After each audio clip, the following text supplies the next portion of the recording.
So Celia, that's my wife, Celia and I are in Italy, way up north in Labardino, my favorite part of the country. I'm a travel writer and excursion guide for this online travel resource helping people plan their trip of a lifetime. I get to visit and rate these really cool places. I'm the guy who hands out the stars. And Celia designs websites and works remotely, so she usually gets to travel with me. Pretty great, right? So we're in Bergamo, and we're walking back after dinner to our little villa, Uccella Canero. It means songbird. When Celia tells me she feels funny. She's been coughing a bit all day, but she often does when we travel because of her asthma. I feel feverish, she says. Maybe it's just the wine. I had too much. I'm feeling flushed too. Must be all the wine, I say. I'm lying in bed and I can't sleep. I can hear the occasional bells from church towers outside.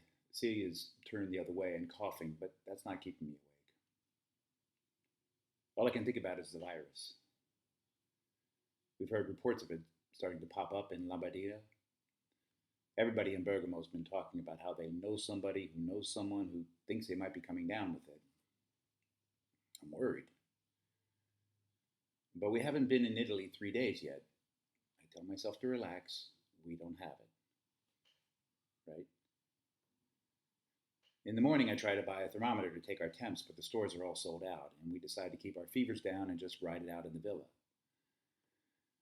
We hear the hospital in Bergamo is beginning to fill up. The guy on TV says Bergamo has a population of 120,000 people. 40,000 had recently traveled together to Milano because their football club, Atalanta, had played an historic Champions League match. The TV expert gives a grim analysis. A third of the victorious city all standing close together, hugging and kissing each other after every goal. It was a biological time bomb. I look over at Celia. She smiles. We're going to be okay, honey, she tells me.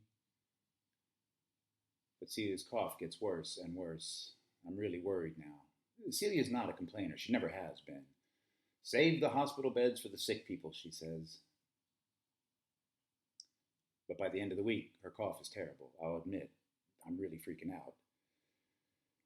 I finally tell Celia I found a car service that can drive us to the hospital. She doesn't resist.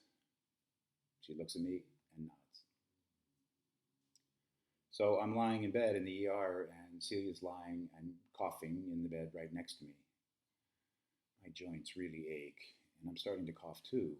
They've wheeled as many beds as they can into the ER, maybe 20 just in this room. And the doctors and nurses are running around and working like crazy, checking our vitals, hooking people up to machines and tubes, and being kind, comforting, and reassuring. I'd give them all 5 stars. Some of the people in the room are having difficulty breathing. Celia's one of them. I explained to a nurse in my broken Italian that Celia is asthmatic and they give her oxygen with lines in her nostrils, but Celia seems more interested in the elderly woman on the other side of the room. The old woman is sobbing, and Celia is holding the old woman's hand from across the bed. It sounds like the old woman's name is Francesca. They're talking to each other, even though Francesca doesn't speak much English and Celia doesn't really speak Italian. Celia just keeps holding on to Francesca's hand. So we wait into the night. A doctor finally comes in and says that a bed and a respirator have opened up in the ICU and they're going to take Francesca because of her age. But Francesca shakes her head violently. No, she says. She insists they take Celia because Celia's breathing is worse. La aspetto chi con gli arati. I'll wait here with the others. They detach Celia from the tubes and monitors. Celia smiles at me. We're going to be okay, honey, she says. Keep an eye on Francesca. Before they wheel Celia away, Francesca reaches over and squeezes Celia's hand. Bella ciao, she says. Bella ciao. It's a phrase that I recognize as the title of a famous Italian protest song. It literally means goodbye, beautiful. But the words are also an anthem of hope.